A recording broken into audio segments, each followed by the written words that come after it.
Guys, this is AC Lockyer, and this is Building a Lifestyle Business. And I've got Sheamus with us here, Sheamus Parrish, and you are up in the panhandle of Florida. Tell us who you are, what the name of your business is, and just a little bit of background on you and your wife and your family. Yeah, absolutely. Hey, AC, thanks for having me.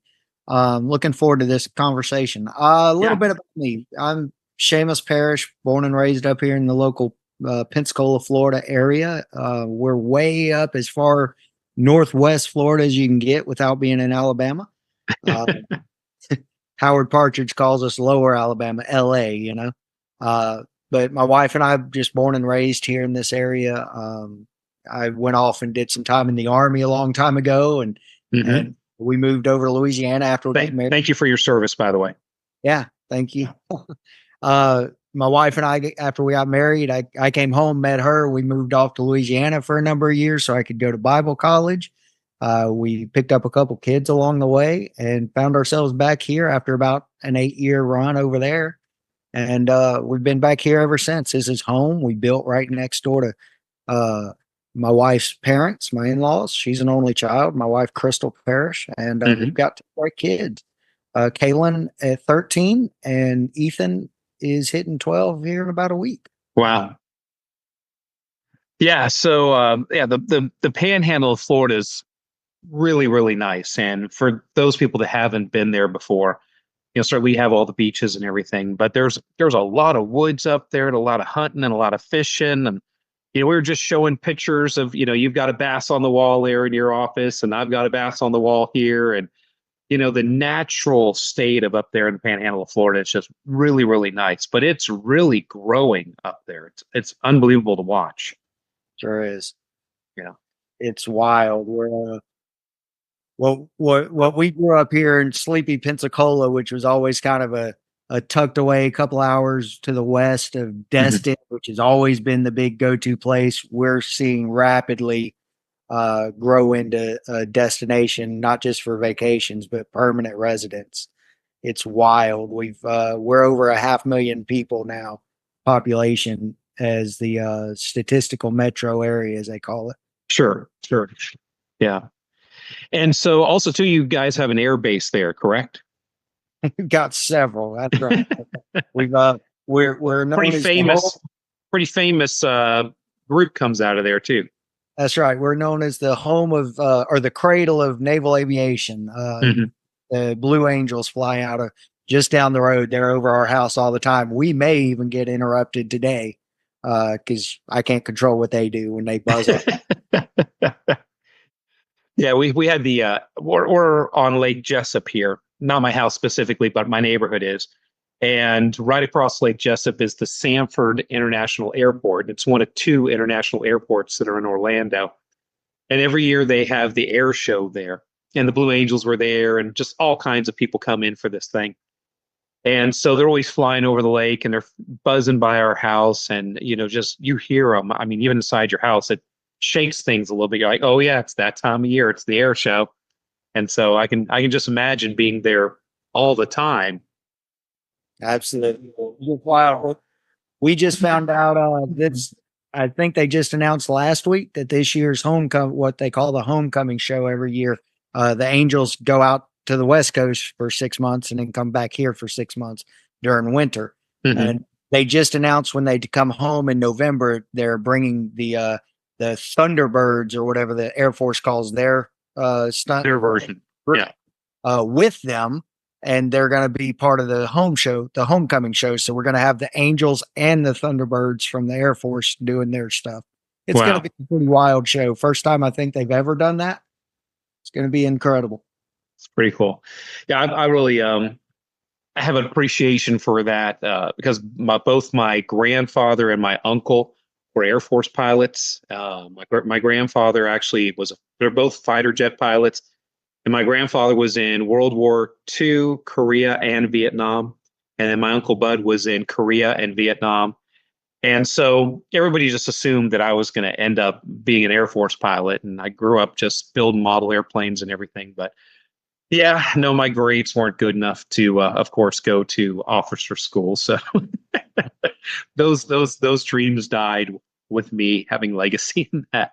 But I've always loved the aviation and especially fighter jets and the prop jobs like the P-52 Mustangs, the P-38 Lightnings. Those are my two favorite prop job planes, and just it's cool being there. I bet you guys have some great museums and everything there as well. Oh yeah. Yeah, that's cool. So you're in Pensacola. You're not in one of the biggest cities in Florida, but it is a big city for the panhandle of Florida. And you do have quite a population there. And so after serving in the military and then going to ministry school and doing things that you did, you found yourself at a place that you decided to become an entrepreneur. And so I always like to ask people, what got into your mind? What sparked? What was the reasoning why you decided to give up having a job and become an entrepreneur and start your own business? Yeah. Mine's a little bit of a different story, I think.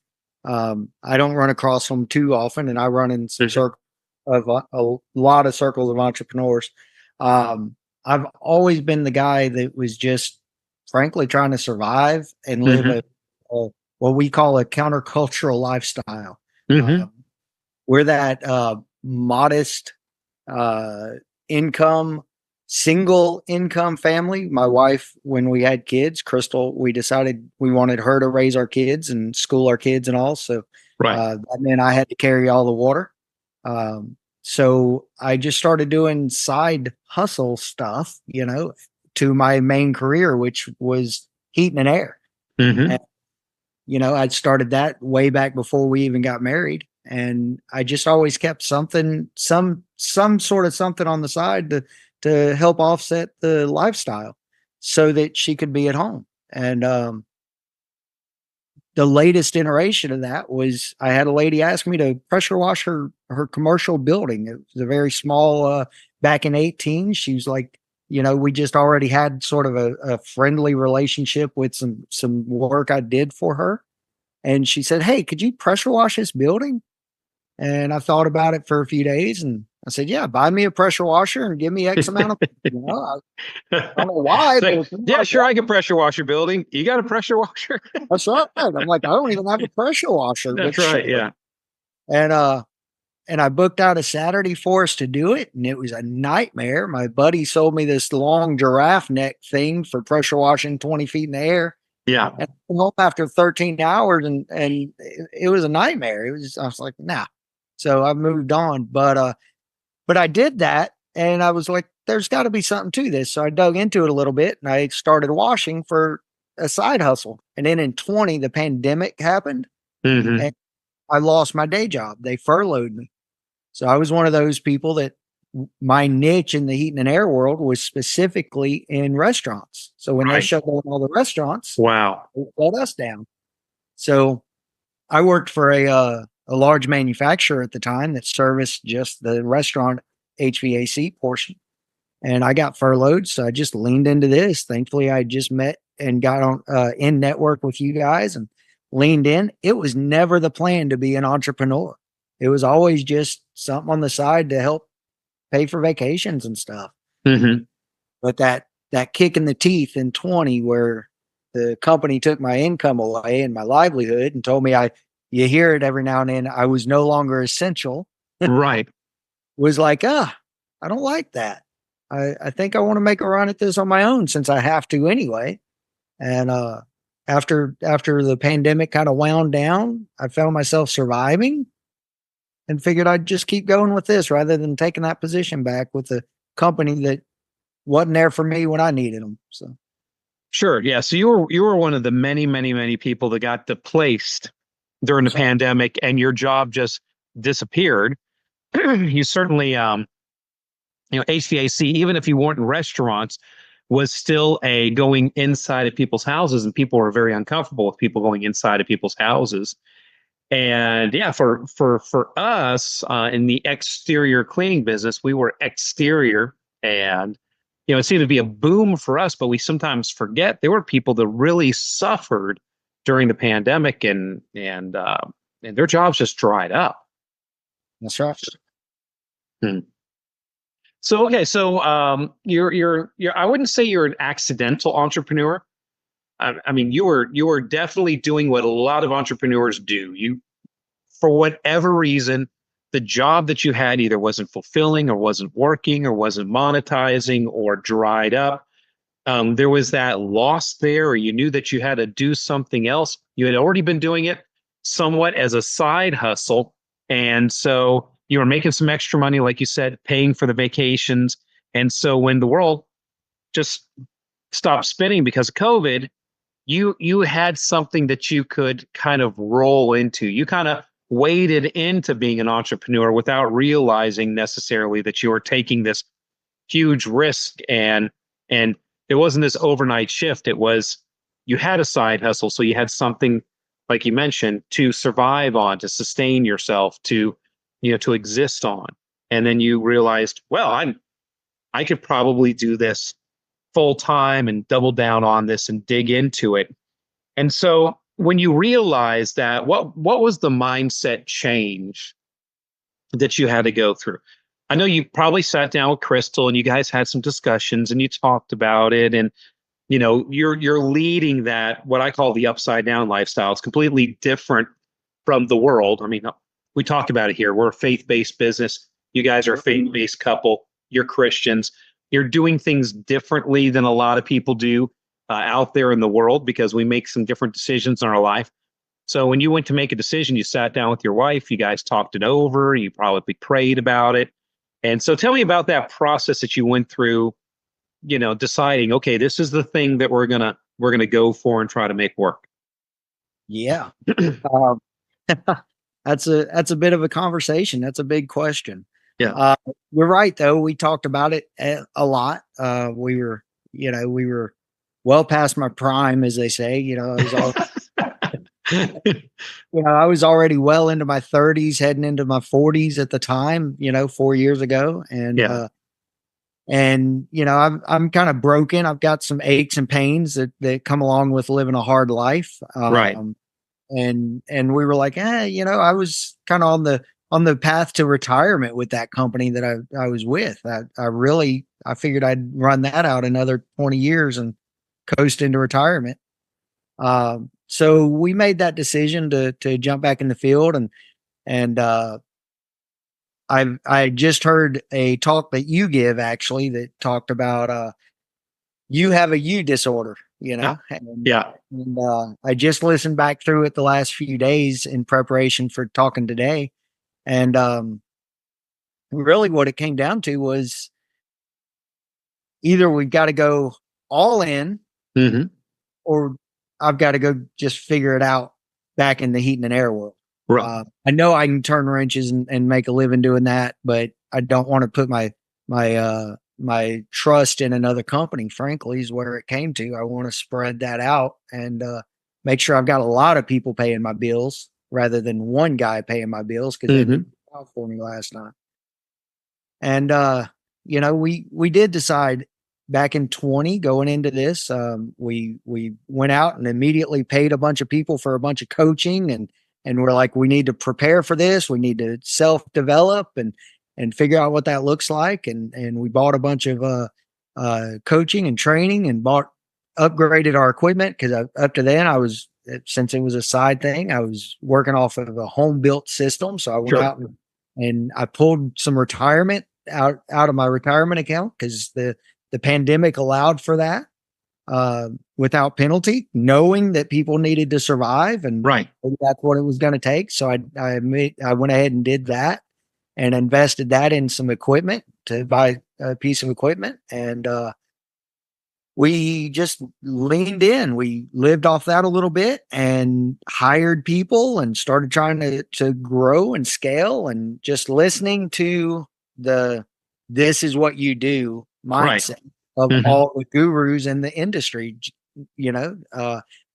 all the guys on YouTube and the people that I was paying directly and all that. And we're like, you know what?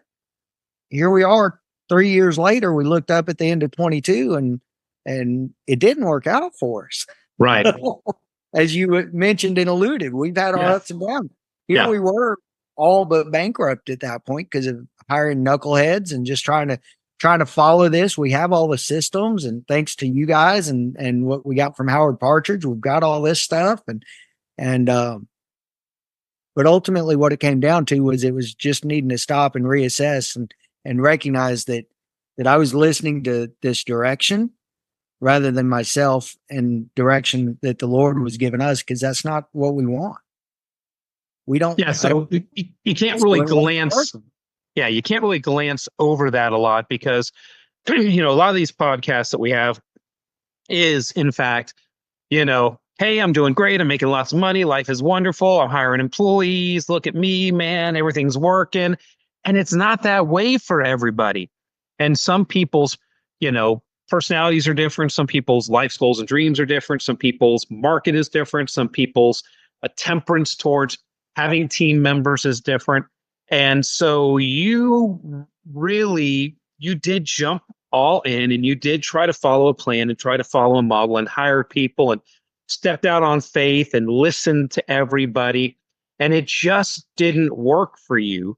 And it had almost catastrophic repercussions. And so, because we are trying to build a lifestyle business here, there are some people that it's not always so cookie cutter for. So, go into that, because we're not going to gloss over that stuff here. We need to, help other people that are going through this and help them to find their way, because you're starting now to find your way. That's right. AC, I really and truly want to say thank you for that. I didn't know the last few days, as I've been thinking and praying on this, what the platform you would give for this conversation would be. Because I agree. I don't want to gloss over it. I feel sincerely over this past couple of years. So we shifted in the end of 22 as we wound down the season. We shifted and said, you know what? I'm going back on the truck. I'm not hiring a bunch of people anymore. I've got to clean up this mess that we've created by hiring people and doing all this stuff that didn't want to do the right things. And ultimately, I own all of this. And we talked about that. This is all me. I love Jocko Willink's book, the Extreme Ownership. I'm all about it. It's on me. But at the same time, I recognize, because it's on me, I get to change my mind and back up. And that's what we've done. We've spent 23 and 24 just kind of reassessing what does that look like for us and our end goals and all that kind of stuff. But the voice I think I bring to the table, honestly, after a lot of reflection, is I'm the guy that not going political, but President Obama coined the term when he was running back in 08, Plumber Joe or whatever. Yeah. I'm that guy. I'm just a normal run-of-the-mill guy. I think I bring kind of a 1950s era conservative Christian family worldview to life. Mm-hmm. Just look at life through that. I think that's what we're missing, is somehow the American dream, quote unquote, that started back in the 50s, 60s, has shifted to whatever this is now, where it's all about trying to be the next Coca-Cola. Right. Put in pressure washing. Yeah. And I have no interest in that. I want to be the guy that runs the local gas station down the road. And when I'm ready to go on vacation, I just turn the switch off, go on vacation. That's right. Then whenever I come back, I turn it back on. I let my customers know I'm back and ready to work again, and they'll call me. It's crazy. You know, my customers, I've got a super loyal fan base, and they take care of me, and they serve, I'm able to serve them well, and they pay my bills. And I've got, I don't know, about 150 customers a year that I serve now, and they provide for me a little bit from each one, and it suits me. But to your point on that, I know we share kind of the poor scholarliness. You talk about a lot on yourself that you dropped out of school and whatnot, or they kicked you out or whatever it was. Similar. I joke with my wife, I never finished anything. I even got myself kicked out of the Army. Like I got broke and they sent me home. Yeah. They're like, well, can't use you anymore. That's right. I had a bad parachute landing and it Oh, got pretty bad. I mentioned that earlier, the aches and pains that yeah. limit the amount of want to that I have anymore, you know? Um, so like I dropped out of high school when I was 14, 15 years old and I had to petition the governor of Florida for permission to get my GED before I was old enough to sit for the exam. And they gave it to me for hardships because my family didn't have the means. So like they allowed me to do that rather than school, Hmm. so I could try to survive. And that's kind of my story. I've always been the guy that I'm just trying to make it through life, like not in a bad way, not in any sort of negative way, but like it just is. I don't have aspirations to go have $1 million company and 15 employees and 5 trucks or any of that. It'd be nice, but I'm happy. I'm happier if my kids know who I am That's right. when they're 15, 17, 19, 25. I'm happier if my wife is still excited when I get home in the afternoons, not mad at me for being gone for 3 days because she didn't Hmm. see. I Yeah. never want that makes sense. I hope I answered your question. No, it really does make sense because some people, the Bible says that you have to stop and take a sober accounting of yourself. And we all have to be a newer term of sober accounting would be that you need to be self-aware. And also too is for some people, they're just wired up differently. I'm go go go, take over the world, want to have a worldwide footprint and everything else. But the bottom line is, I still have only 150 customers too. Which is funny as what you just said. I just do more for my customers, but and so it's bigger dollar amounts really is all. But for me, I still want to be able to come home and see my wife and take vacations wherever I want. The dream is still the same when you get down to the most basic of dream when you're really thinking about it. Um, but it's how do we get there, and it's how much do we want to sacrifice, and how hard do we really want to work? There's sometimes you put in too much work in one area and not enough work in the other, and then you wonder why your marriage is failing or why your kids don't know who you are, and why your spiritual life is suffering, and so not everybody can juggle all the balls. Well, most people can't juggle all the balls. I mean, if you see somebody juggling, that generally there's something that's hitting the ground somewhere. It looks really good above the surface. Like if I'm juggling right here above the screen right now, I look great. But if you look down on the ground and saw all the balls that were on the ground, you go, "Whoa, hold on a second. There's stuff happening." And so, you just stopped and you said, "I'm going backwards. I'm losing money. I'm going further into debt. I didn't borrow from my retirement anymore. I'm now devastating my retirement. I got to stop and do a reset and look at how I can do this business in a sustainable way to make money, start paying off the debt. And then once I pay off the debt, I can turn around and start saving again for retirement, because the day is going to come that Seamus can't do this job anymore. And either Seamus is going to have an asset to sell, and he might possibly sell the business one day, or, like you mentioned, the ages of your kids, 10 years down the road, one of your kids could be taking over this company from you. And I threw up on Facebook last week, and it was an old post that I did 2-3 years back ago, where I just showed if you could build a business to $250,000, just $250,000 a year, and the business only grew off of referrals, repeats, warranty claims, like we talk about in our company, just those three things: referrals, repeats, and warranty claims. The business only grew 15% per year. We're trying to double or triple or throw big numbers up. You just grew 15% per year. And then what would that company be a year later from 250,000? What would it be a year later? And I showed over a 20-year period of time, only taking that original $250,000 a year business with 15% growth grows to $3.5 million in yearly revenues. It will become a $3.5 million company. So even what you're doing right now, Seamus, if you keep answering the phone, doing what you promise people you're going to do, okay, and keep being that likable guy that people are like, "I just like Seamus," like Howard Partridge says, people buy from whom they know, like, and trust. And you just do the job that you promise people you're going to do, and you're reliable, your business will grow 15% per year. And 10 years from now, you'll have a $1.5 million business. And 20 years from now, you'll have a $3.5 million business. And you'll probably have something that you don't have to work anymore. You're probably going to slide into maybe a sales position.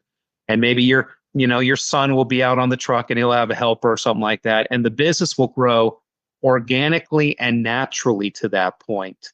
And then if things go well, then your kids may be able to look at you one day, hey, Dad, just go ahead and retire. We'll make the car payment, the health insurance payment. You will have saved off some money for your retirement, and you'll get to the point where you'll be able to retire just as though you worked for that HVAC company.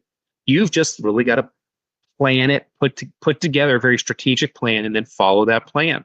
And there's no shame in growing at just 15% per year, because that 15% per year over 20 years, over 20 years, it's $25 million in revenues that you generate.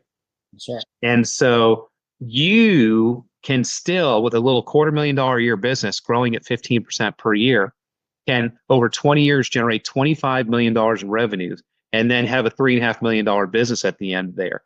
And I think that's cool. And I think that's the path that you're on now.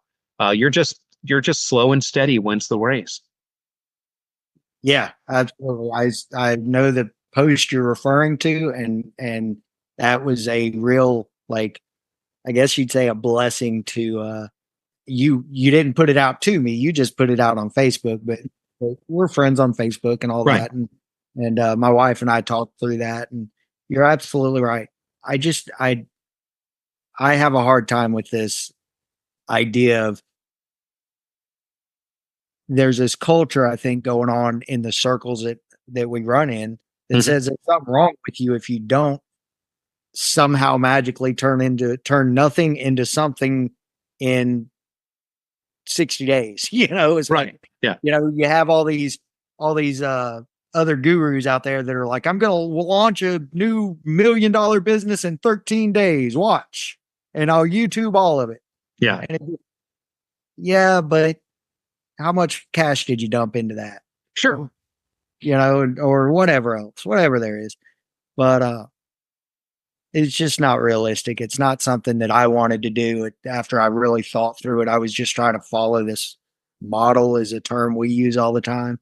And it just wasn't the right model for me. I prefer the old school, just long and slow. We'll get there, or we won't. Either way. If I shut it down at 60 because I'm too old, I'll have some cash in the bank either way. So right. Totally. We're good at setting money aside, and we're blessed enough that we've got some property here already, and it's well on its way to being paid for because of how we live and budget our life. And we'll be okay either way. Have you been looking for an investor-grade home service business opportunity? Softwash Systems is what you've been looking for. Come to Discover Softwash and discover your potential. Learn how we provide you with the equipment, chemicals, education, and support for your soft washing business. For more information about becoming a licensed affiliate, call our Shield support agents at 855-763-8669 or visit our website, www.softwashsystems.com/discover. Join the revolution. Join Softwash Systems. Cool. So you mentioned the model. So we definitely have a model here at Softwash Systems, and that model, I do take pride in the fact that if you want to have a multiple location, multiple truck empire, the model works for you. If you just want to have a 2-truck branch and take home, not have to go out every day and clean and everything else, and take home $150,000 a year, nice small executive salary, but be completely in control of your destiny, you can have that. Or if you want to be an owner operator, just work in your own truck, you can have that. There is, from the full scale of the model all the way back to pieces of the model works. Is that what you're finding? I think so. You've got your poster boys out there that have followed that model. You yourself are walking the investor owner model where you've started your own branch in the last year or so. Clearly that's working.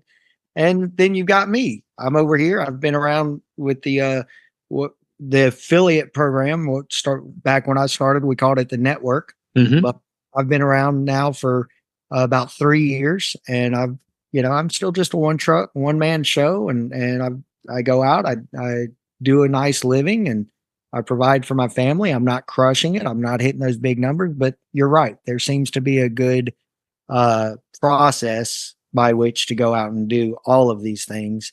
Um, I think we just need to be willing to have the conversation amongst ourselves with those around us Right. that that's not my goal. Therefore, I'm not going to look like that. Um, and I'm not going to need this, or I'm not going to need that, and that kind of thing. And it'd be okay. You know me, I love this organization. I think I greatly admire what you and Karen are doing. I wouldn't trade this for the world. The relationship that we all have, I trust in the direction and the processes. It just didn't work for me to grow because of me. I don't have the wherewithal for the ups and downs and the silliness that goes with having to swap out team members constantly and that sort of stuff. About Yeah, we even had this week, we started this big apartment project, and we had a guy, an assistant tech that, we don't really hire assistant techs. We hire the next lead tech, and we put him with the lead tech so we can do cellular division and grow. We went out and started this big apartment. Apartment communities, when you do them, the first day is, getting your rhythm, figuring it out and everything else. And so they had, it was like a 14-hour day, their first day. The guy next morning, no call, no show. We haven't heard from him since. He had been with us 3-4 months, but those easy residential days that you're in by 3-4 o'clock, those, $2,500 to $3,000 days, and, and everything that was going, he was in for that. But boy, he had one hard day. Poof, he was gone. So, for somebody that's trying to get over that hill, over the gap, get to the point where they've got enough team members that when somebody calls in like that, it doesn't matter. It's not a big deal. But when you're owner operator trying to get to owner manager, and you're trying to get to the point where you never have to get back out on a truck, man, that 2 steps forward, 1 step back, 2 steps forward, 1 step back can really get to be annoying after a while. that's true. Yeah. Yeah. All right. So let me ask you this. So where do you want to go with this whole thing? If you were to say 5 years from now, 10 years from now, where you'd like to be at, what are you trying to accomplish? What are some of your dreams that you have? Tell me, where you're going with this lifestyle business you have now, because it is a business that's starting to do well, that's starting to pay you well, that you're able to start chunking down some of this debt, put some money away, and like you said, you're not that far off from having your home paid for and stuff like that. So paint the picture of where you want to be and where you want to go. Yeah. I sat and listened to all the podcasts that have gone before me over the last week or so, just kind of thinking about it and listening to some of this stuff. Big picture, I think we would like to have that single branch, 2, maybe 3 trucks long term, but 5 years, my goal is to be really perfected the single truck owner, manager, owner, operator kind of blend still. I don't see a couple of trucks for a few years beyond that even. We love, because my kids are still at home at that point. Right. Like I said, I've got 12 and 13. They'll be 17 and 18 at that point. Right. My kids will be old enough that they could begin starting to work for me and helping me out and learning the trade, but they wouldn't be gone yet. So I don't want to be gone either. So realistically, my wife and I really value our time with our family and our church. Something most people don't know about me is, I come from a really, really, terrible, family and background. I joke that I'd have been better off being raised by wolves, So, but I do at this point, I have a relationship with my grandma, who is a 92-year-old World War II veteran. Wow. And she is in a wheelchair. So we take care of her and provide for a lot for her. She lives with my aunt. The two of them have kind of been together for as long as I've been alive. But it's getting to where my aunt is pushing 70 now herself, my grandma's daughter. Right. So my son and I, we have to go mow the grass, and my wife has to go help bathe my grandma every week, a couple times a week. And so we just have a very full plate. So I see us over the next 4 or 5 years, probably transitioning with her and losing her and having to deal with some of that stuff. But just being able to live life as we want to live life and not being trapped our business, how we're talking Right. about it being a vehicle, and to help us get to where we want to be. And that's where I think I want to be over the next 5 years. You lay out in the certified applicator, and I think maybe even the authorized professional program, the process by which to, and you assume no debt, I think, as you're talking through It that. is certainly preferable. Yes. So Yes. we're working through that, but you lay out the picture of being able to do X revenue with X amount going into these different buckets using the profit first method. Mhm. And on basically an annual to maybe, in our case, every other year, be able to just drop the money to pay for a new truck. And in the opposing year, a new skid. Mm. That's ultimately where I'd like to get to, is to where I can just have that and upgrade my equipment every couple of years and not have to worry about, like right now, my old beater truck out there. It still looks good. It's pretty, but it is Yeah. old, Yeah. and Well, luckily you don't have to drive far. So that's right. Yeah. I was telling somebody the other day, they were like, yeah, I just don't want to take on a bunch of debt. I don't, really want to buy a truck for cash and everything else. I'm like, well, how much do you have?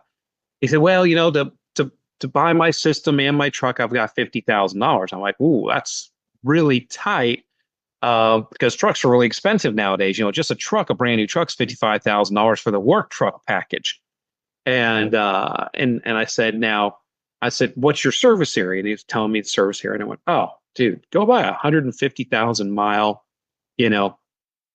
8 to 10-year-old truck. Just make sure the body looks good. It's not, remember, you kind of grew up the time where if anybody had a car that was getting ready to hit 100,000 miles, they just got rid of it because it was an American-made car and it just wasn't going to hold up, But my wife and I, when we keep our Suburbans now, we keep them till they break 200,000 miles. We put at least 200,000 miles on a Suburban. And the fact of the matter is, it could probably go to 300,000, but we do start aching for, another vehicle. We just buy somebody else's 3-year-old Suburban on the cheap. And so, but, I told him, I said, just go out and buy a $15,000 truck, go out and get yourself a $30,000 system. Now you're at 45. Said, you got to come up with all your deposits for your insurance and everything else. I said, that's pretty much going to elapse your 50 grand right there. And I said, but, buy that $15,000 truck. If you find one for 10,000, I said, man, if you clean them up really good, you slap a nice piece of equipment in the back and you put a wrap on them, nobody can tell. Yeah. You just have to pray a little when you go down the road. Absolutely right. But those $15,000 trucks can make you a lot of money. I remember the first truck I had for my business that my dad bought for me was a $1,500 Mitsubishi was a Dodge truck made by Mitsubishi. It was a Dodge D50, which you have like 1-ton trucks, 3/4-ton trucks, half-ton trucks. This was the quarter-ton. It was like the ones that back in the 80s, everybody bought and lowered and slammed to the ground and stuff like that. That's what I had. Long bed, regular cab, Mitsubishi pickup truck that we bought for $1,500. And hey, $1,500 and a $450 pressure washer from Sam's was the seed money that started all of this today. So, just if you can buy a truck with cash, buy it with cash. The one we just bought for our branch, we bought it 2 years old and it had 30-something thousand miles on it. We bought it for $37,000. And so, Yeah.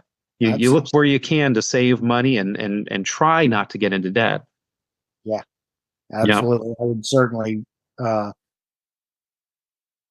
I would certainly go back and heed my own advice and not go against what I already knew to be true.